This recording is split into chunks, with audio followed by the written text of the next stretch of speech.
You are listening to KC Sports Network, the #1 podcast network for today's Kansas City sports fans. With former players from your favorite teams, informed perspectives, and former insiders, this is the place for you.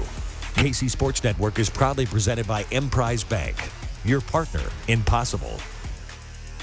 What's going on, Chiefs Kingdom? If you're anything like me right now, you can't get enough of that win last night over the Tampa Bay Buccaneers, a dominating 41-31 win over a team that, let's be honest, provided some easy bulletin board material for a Chiefs team that probably didn't need it, but probably didn't hurt anything either. So let's enjoy some of these nuggets together over the next 20 minutes or so on this episode of 10 Things. I'm BJ Kissel, and this show is presented by my friends over at KC Strength and Conditioning. If you've got somebody that you know, ages 8 to 18, that play baseball or softball in the Kansas City area, you might consider KC Strength and Conditioning and KC Throwing as a place to improve their performance. I've known John Rinzi for more than 20 years. We played baseball together growing up, and he's always been the guy when it comes to fitness and what a body needs to maximize its performance. Call John over there at 913-638-8960. You can also check out their website at KC Strength and Conditioning or drop by their new facility up near Mill Valley. Again, that's KC Strength and Conditioning. All right, let's talk about the 10 things we love to see from the Chiefs win over the Bucs in prime time on Sunday night. And starting with number one, probably not a huge surprise, Patrick Mahomes' performance on the big stage. Now, the last time the Chiefs were on that field, they were facing the Bucs in the Super Bowl, and it was a hobbled Mahomes with a broken toe who was pressured on more than half of his dropbacks in that game, and the Chiefs got blown out. Trying to follow up that Super Bowl victory down in Miami. And Shaq Barrett, one of the standouts in that game and on that team, also still on the Bucs, and we know that because his comments made the rounds on media. But he thought Sunday night was going to be a continuation of that performance back a couple years ago in the Super Bowl, and he was wrong. Mahomes went 23 of 37 for 249 yards with 3 touchdowns and an interception. And Mahomes' touchdown pass to Clyde Edwards-Helaire on that scramble to the sideline. If you're listening to me talking about this, you can visualize the play. We've probably all watched the highlight at least 50 times already if you're anything like me. But that play from Patrick Mahomes where he spun away from Devin White and then kind of flicked it into the end zone, that's a play that's going to be on Patrick Mahomes' highlight reel for the rest of his career. And that's saying something because it's already a pretty long, pretty distinguished highlight reel from Patrick Mahomes already. And Mahomes' 3 touchdown passes gives him 162 touchdown passes through the first 67 games of his career, passing Pro Football Hall of Famer Dan Marino, who had 160 touchdown passes in the first 67 games of his career to pace the NFL in that category. So Mahomes continuing to shatter records, continuing to set paces that we have never seen from a quarterback yet in NFL history. Mahomes is also the fastest quarterback in NFL history to 20,000 career passing yards, hitting that again in his first 67 games. Shout out to the Chiefs communications department for continuing to come up with these stats and to continuing to feed us all of these little nuggets, these superlatives, because Chiefs fans deserve to know all these little stats and all these little nuggets because, again, we don't want to, normalize witnessing greatness. And that's what we've been seeing. It's not hyperbole to say that because when you put into context what we've seen from Patrick Mahomes, again, he's doing things that we've never seen from a quarterback in NFL history. So we should enjoy this as the 27-year-old continues to go out there and redefine what playing quarterback at the NFL level looks like. And it's always awesome to get on social media during the games and to see the national media and people covering the NFL for a very long time or played the game for a very long time talking about Mahomes in these same ways. All right, let's move along to number 2. And that's the fact that Travis Kelsey continued to do Travis Kelsey things. He's the best tight end in NFL history, and he finished Sunday's game with 9 catches for 92 yards and a touchdown. It seemed like every time the Chiefs offense needed a big play early in this game, Kelsey was on the receiving end of the pass. 4 of his 9 receptions in this game came on third downs for a first down, including 3 in the first half when the game was a little bit closer before they kept extending that 3-possession lead in the second half and trading scores right up until the end. Kelsey's 9 receptions in the game also moved him past Tony Gonzalez for the second most receptions in NFL history for a tight end in his first 10 seasons. trailing only Jason Witten right now. So again, we talk about Patrick Mahomes setting all these records. Travis Kelsey's been doing the same thing. Kelsey also moved past Rob Gronkowski to move into 5th on the NFL's all-time receiving yards list for tight ends, trailing now only Tony Gonzalez, Jason Witten, Antonio Gates, and Shannon Sharp. And anytime you talk about the best tight ends in NFL history, those 5 guys are basically the ones in the conversation. And for Travis Kelsey, who has not played as many seasons as those guys, for him to already be in that conversation with hopefully a lot of good football left in front of him, it just shows how special what we've seen from Travis Kelsey is, and also something that we should not normalize. All right, moving along to number 3. Let's talk about the big dudes up front. Just getting it done. The Chiefs offensive line and the Chiefs running game, we're going to kind of put them together because it all kind of goes together. The Chiefs had 189 yards rushing on Sunday night, and they did that on 37 carries, which was good for a 5.1 yards per carry average.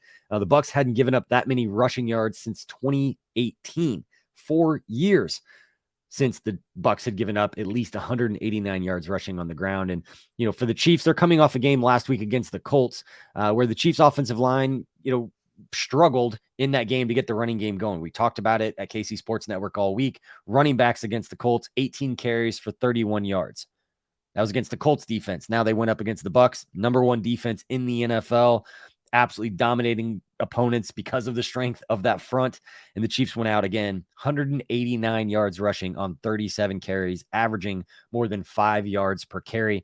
Chiefs offensive line played like they had something to prove, and they made their case. Patrick Mahomes said after the game that the offensive line, they heard what people were saying about him after the last game, after they had struggled against the Colts defense, that we didn't necessarily expect them to struggle like they did running the football, especially without Shaq Leonard playing in that game. But what we did see on Sunday night was this group, when they play their best football, can go out there and dominate anybody, which was awesome to see. Clyde Edwards-Helaire had 19 carries for 92 yards and a score on the ground, while rookie Isaiah Pacheco had the best game of his professional career thus far with 11 carries for 63 yards.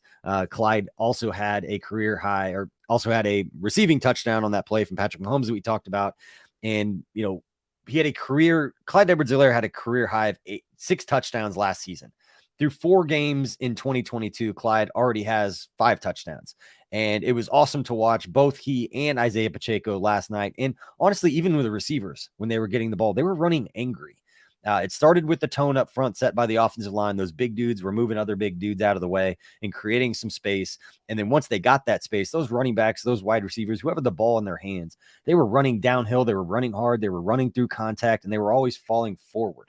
You always saw another yard, yard and a half, 2 yards after contact for the way that the Chiefs ball carriers were basically just taking it to the Buccaneers, which is awesome to see. Because again, in context, they were doing this against the best defense in the NFL. And per ESPN stats and info via Adam Teicher, the Chiefs offensive line had a run block win rate of 83.3% in that game, which is second best in the NFL for games played in week 4. And Teicher noted that for comparison, the Chiefs had a 66.1% win rate last week against the Colts. So obviously a significant improvement there, which is no surprise based on any metric you look at.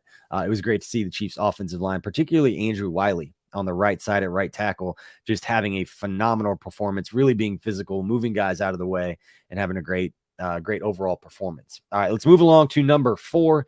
Let's talk about the Chiefs rookie class as a whole last night. If we watched our live post-game show, we talked about this a little bit, but we saw George Karlaftis knife into the backfield for a key tackle for loss while the Bucs were driving early in this game. Ended up being one of the key plays, I thought, early in the game when it was still kind of in flux as far as who was going to grab the momentum, who was going to set the tone for what that game was going to be. Huge play from Karlaftis, and that play forced the Bucs to kick a field goal early. And then we saw Brian Cook with a fantastic pass breakup in the end zone to prevent a touchdown. We saw Isaiah Pacheco again running through tackles against the league's best defense through the first 3 weeks, finishing with that 11 carries for 61 yards. And we saw Sky Moore catch the first pass of his career, finishing with 2 receptions for 31 yards, and pretty memorable first catch, obviously outside of like a, touchdown to win a game or, some crazy touchdown. It was a great catch. He's extended across the middle. His hands were fully extended.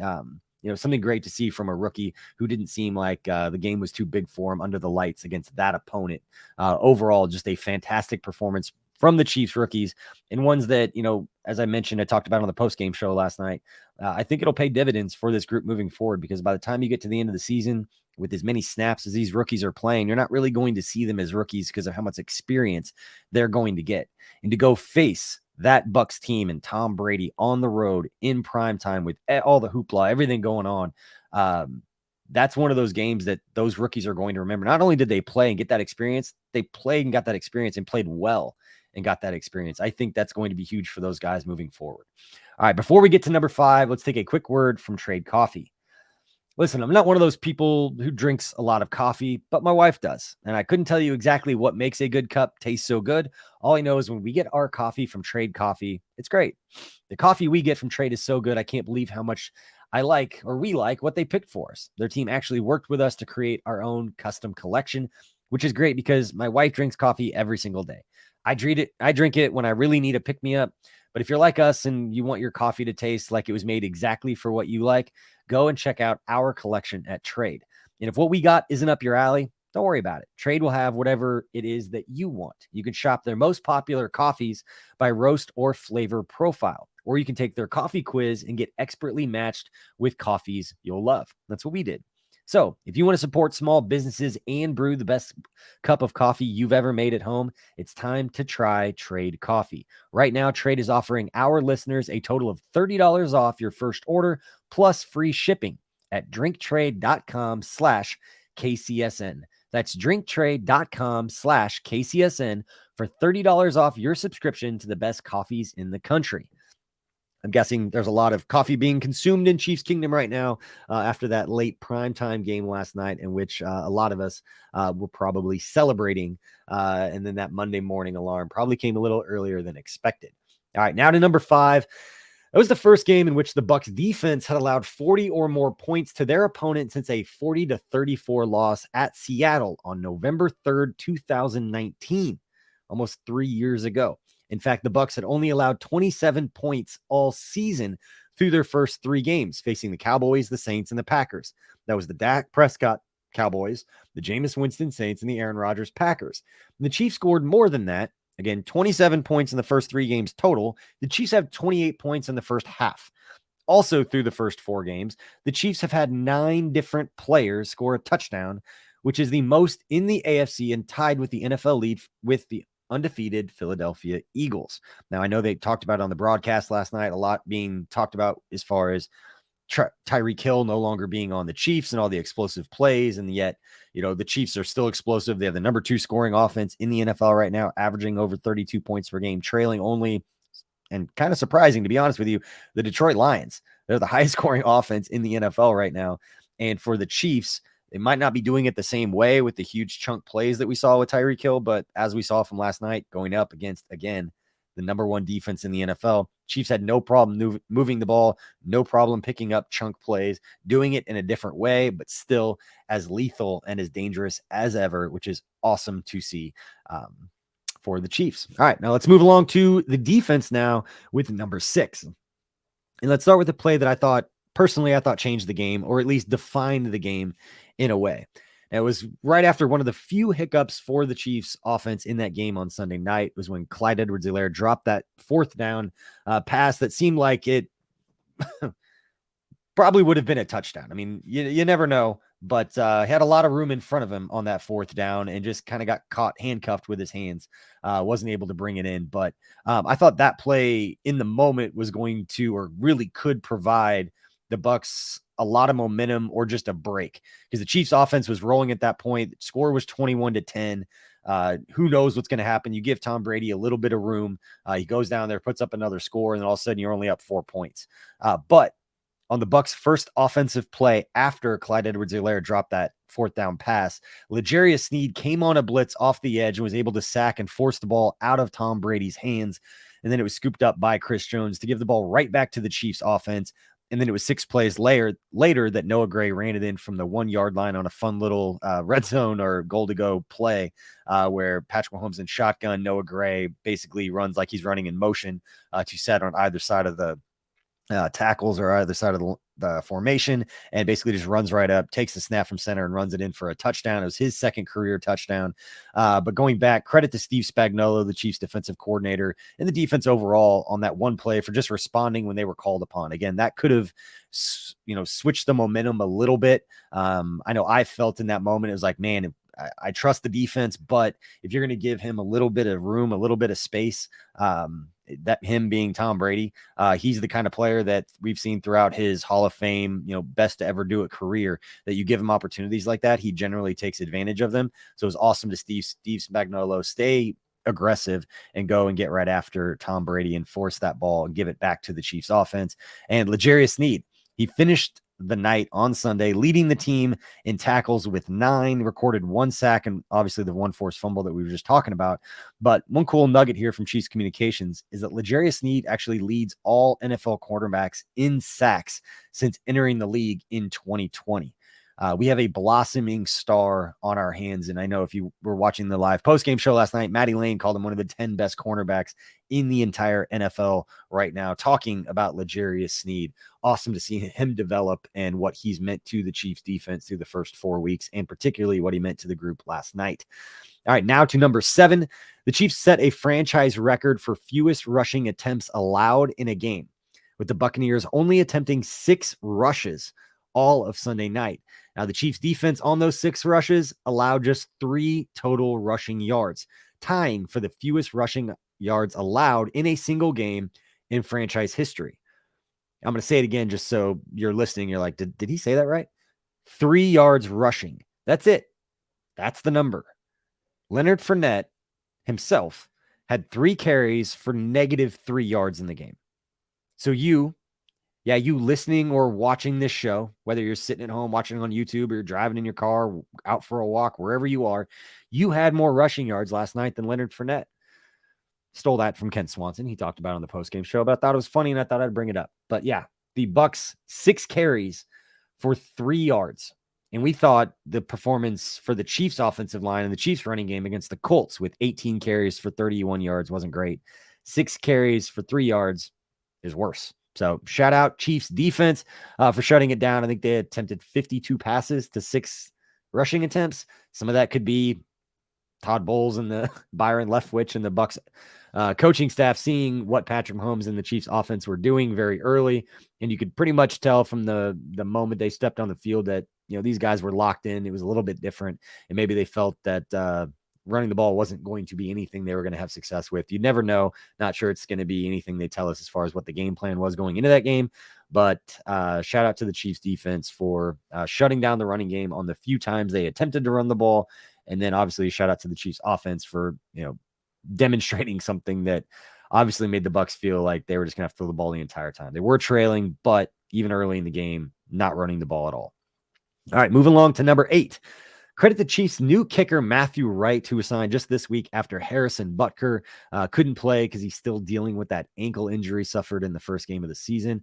And we saw Matt Amendola was released after his rough game against the Colts, and it's an entire rough game for the Chiefs special teams last week. But Wright had a great game. He connected on both of his field goal attempts and all 5 of his extra points. I wouldn't say they were the most high pressure kicks, although anytime you're going up against Tom Brady and you're extending, a 2-possession lead to a 3-possession lead and things like that, there's going to be pressure, especially on the road in prime time. But didn't seem like there was a doubt. All those were right down the middle. It was great to not have to worry about those, even though all of us were probably worrying, even on the extra points, making sure that everything got down. And I know Matt Derrick from ChiefsDigest.com brought this up, but shout out to Tommy Townsend, who until less than a minute to go in the game didn't have to punt in that entire game, but did have a nice hold on one of the snaps. Was a little bit high on one of those field goals. I think it was the last one that ended up giving them that 3-possession lead. But shout out to Matthew Wright for his performance last night. And moving along to number 9, we're just going to stick with the special teams theme. And it's just a shout out to Dave Tobe's group for stepping up and contributing to Sunday's win in a big way. Again, after that rough showing last week against the Colts, I think it was reported that there were 22 questions asked of Dave Tobe during his media availability last week, which Not sure if anybody went back and looked, but probably a record, if not very close to a record, for the most questions ever asked of Dave Toub during his 10 years with the Chiefs, as long as Andy Reid has been here. So not only did Matthew Wright have a solid day, as I just had mentioned, but Isaiah Pacheco had a nice kick return late in the game to get things going on that drive. And then, overall, the group got it started from the opening kickoff of the game. I think, we talked about it on the post-game show, but it seemed like they were kind of exercising some demons, not only against the Bucs from that, performance in the Super Bowl a couple years ago, but the special teams from the performance just last week against the Colts.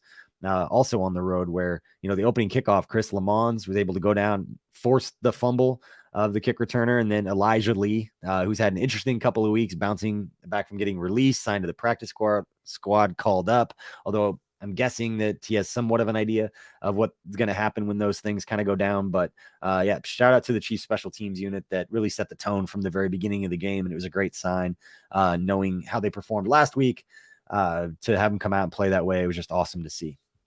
All right, before we hit number 10, here's a quick word from Liquid Death. You may start noticing there's some strange tall boys of beer in the bottled water section of your local stores. Well, it's not beer. It's actually mountain spring water from the Alps, and it's called Liquid Death. They've got regular water, seltzer water, and a few flavors out there as well. I personally enjoy the lime. I'm actually drinking it right now on the show, just the regular mountain spring water. As you can see, for those watching on YouTube, if you're listening on the audio, you're just going to have to trust me. You can go seek us out on YouTube and fast forward to this point, watch the video. But interesting looking cans. You can see why that people say that it kind of looks like a beer. But not only is it great water, it's also obviously in an aluminum can, not in plastic. Plastic isn't actually recyclable anymore. And most plastic you throw away in a recycling bin actually just gets sent to a landfill because it's not profitable to recycle. Aluminum is infinitely recyclable and actually profitable for recycling facilities. So when you're at the store and you're looking to grab a water to drink, look for the cans that look like beer. It's a great product, and they're doing their part at Liquid Death to try and help the environment, as well as they donate 10% of their profits from every can sold to help kill plastic pollution. Again, that's Liquid Death. They've got the regular water, the seltzer water, and then the lime is the one that I've had that I do enjoy. So go get Liquid Death at your local Woodman's, 7-Eleven, Roundy's, or Hy-Vee, or find a Liquid Death retailer near you with their store locator tool at liquiddeath.com/KCSN. That's liquiddeath.com/KCSN. All right, finally, to number 10. Let me take one more drink of my Liquid Death water here. Sorry, everybody. It's a lot of talking by oneself without having a guest on this particular show each week. So, all right, finally to number 10. The Chiefs now stand alone atop the AFC West division with a 3-1 record. The Chargers and the Broncos come in behind them as they're both 2-2, and the Raiders sit at the bottom of the division at 1-3. It's just another thing you love to see, particularly after the offseason we saw with the entire division loading up to try and take down the Chiefs, who have won the league for 6 straight seasons.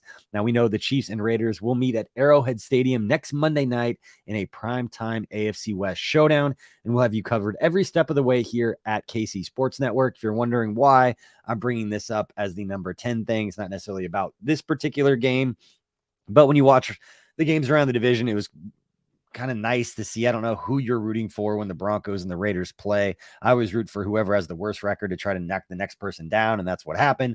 The Raiders were looking for their first victory. I don't think they were as bad as some were saying in this season. I've kind of said this from the beginning. Personally, I don't feel that the Broncos or the Raiders were deep enough or overall strong enough to really compete to win the division this season, but I definitely thought they were good enough and talented enough to come up and bite teams, whether it's teams within the division or other teams that are on their schedule that are looking to make playoff pushes. They definitely have the talent to play spoiler later in the season. So Chiefs, do not take the Raiders lightly coming into this one. They absolutely have to win this game. This is going to be a playoff atmosphere, not only because it's a Monday night game at Arrowhead Stadium, the best home field environment in the entire NFL, and the best place to watch a game if you are an NFL fan. Obviously, I'm very, very biased, but that's how I feel.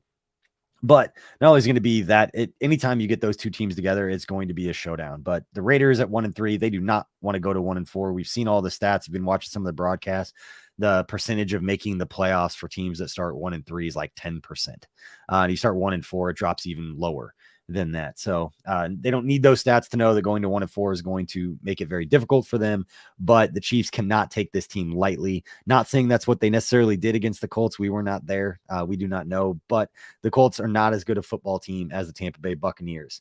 And we saw the Chiefs come out and play very, very well against the Tampa Bay Buccaneers. Maybe it had something to do with the poor performance against the Colts and kind of a wake-up call. Maybe it was the fact that Shaq Barrett came out and said what he did to fire up the Chiefs, or maybe it's just the fact that it's any given Sunday. Sometimes you just got to tip your cap. The other teams are on scholarship too, with that old adage that people have said around the NFL for a long time. But thank you all for watching and or listening. And please don't forget to hit that like and subscribe button, or follow us on the podcast platform of your choice. Just search KCSN or KC Sports Network, and you can find all the content that we've got, not only on the Chiefs, but the Royals, plus the nationally ranked Kansas Jayhawks and K-State Wildcats, along with the Missouri Tigers, who were so close to pulling out a huge upset over the Georgia Bulldogs last week. A lot of cool things going on in the Kansas City area with different sports, but we appreciate all your support for what we're doing here at KC Sports Network. Until next time, we'll see you, Chiefs King.